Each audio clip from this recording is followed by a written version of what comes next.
College, শিক্ষা জীবনে অনেক বন্ধুর সাথে আমার যোগাযোগ হয়েছে, দেখা হয়েছে, সাক্ষাৎ হয়েছে।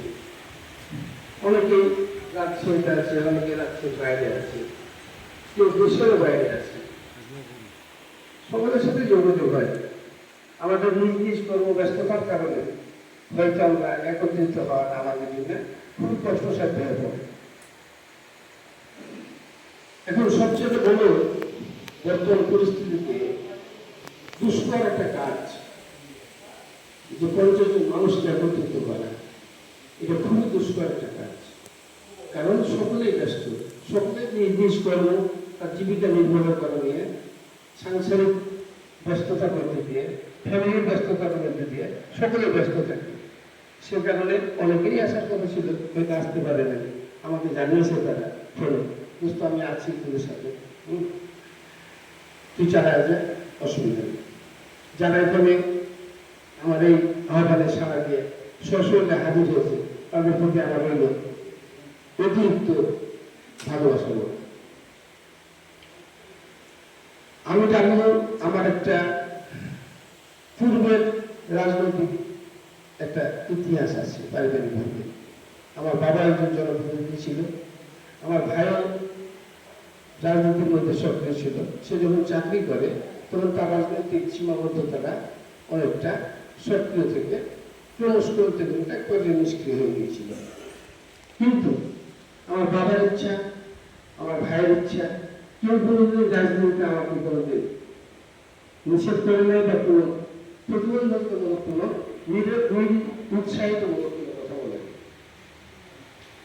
সেক্ষেত্রে আমি প্রকৃত বাংলাদেশ জাতীয়তাবাদী দল বিএনপি রাজনীতির সাথে সক্রিয় ছিলাম 5ই আগস্ট 2024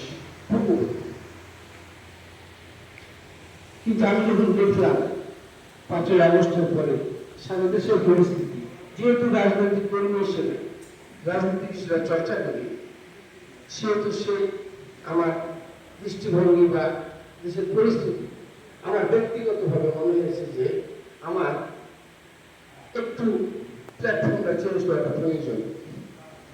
কারণ বর্তমান যেহেতু আমি আমার বড় পরিচয় রাজনীতি, দ্বিতীয়ত ব্যবসায়ী, আমি এখানে যে আলোচনাটা করতেছি এটা আমার নিজস্ব ব্যবসায় প্রতিষ্ঠান। সেক্ষেত্রে আমার মাথাতে যেটা চিন্তা ছিল যে বিএনপিতে অনেক সংগঠন, তার সহযোগী সংগঠনের কোনো অভাব নাই। তো এই জায়গাতে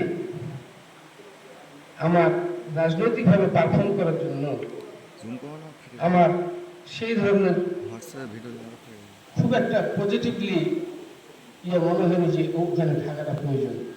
সঙ্গত কারণেই আমি রাজশাহীতে রাজনীতি করতাম, তখন অ্যাডভোকেট কবির হোসেন সাবেক মন্ত্রী ছিলেন আমাদের রাজনৈতিক মানে আইকন। 2023 সালের 23 আমি যখন আমি মারা যাই, তার জানা লেখাই করি আমি তখন আমার ভাই। পরবর্তীতে 2024 সালের 26 ফেব্রুয়ারি 2023-এরই 4 জুন আমার বড় ভাই মারা যায়। 24 সালের 25 জুন মা মারা যায়। আমি এক ধরনের মানসিকভাবে পারিবারিকভাবে খুবই বিপর্যস্ত অবস্থায় ছিলাম।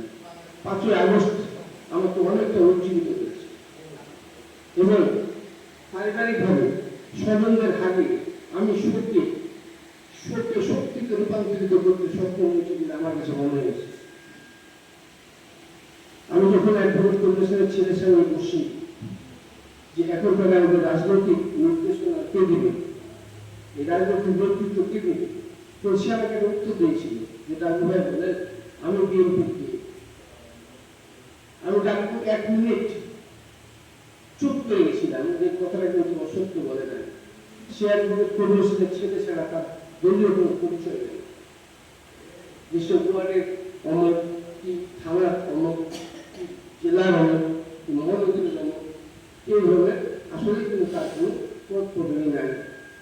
তাহলে সেই যদি কথা বলে তাহলে আমার কি দশা হবে? একটা 2 মিনিটে কি গল্প বলি। আমি এটা হাদিসের উদ্ধৃতি থেকে পেয়েছি। হযরত আলী রাদিয়াল্লাহু আনহু যখন মারা যায় তখন তার 2 ছেলে, আমি সম্পূর্ণ বলছি, তার 2 ছেলে হোসেন আর হাসান, আপনার হাসবেন্ড হযরত আলী, ওনারা খাটিয়ে নিয়ে খুব সমস্যায় পড়ে গেছে। তখন আল্লাহ প্রেরিত রসুলের মাধ্যমে একজন ফেরেশতা এসে সালাম দিলেন। তখন হযরত আলী বললেন যে আপনি কে জানেন? বলেছে যে আল্লাহ প্রেরিত রসুল আমাকে পাঠিয়েছে। খাটিয়ে নিয়ে যদি কবরের কাছে যায়, তুমি কবর প্রশ্ন করে যে হে কবর, তুমি কি জানো আজকে যে এখানে সাহিত্য এসেছেন সে কে?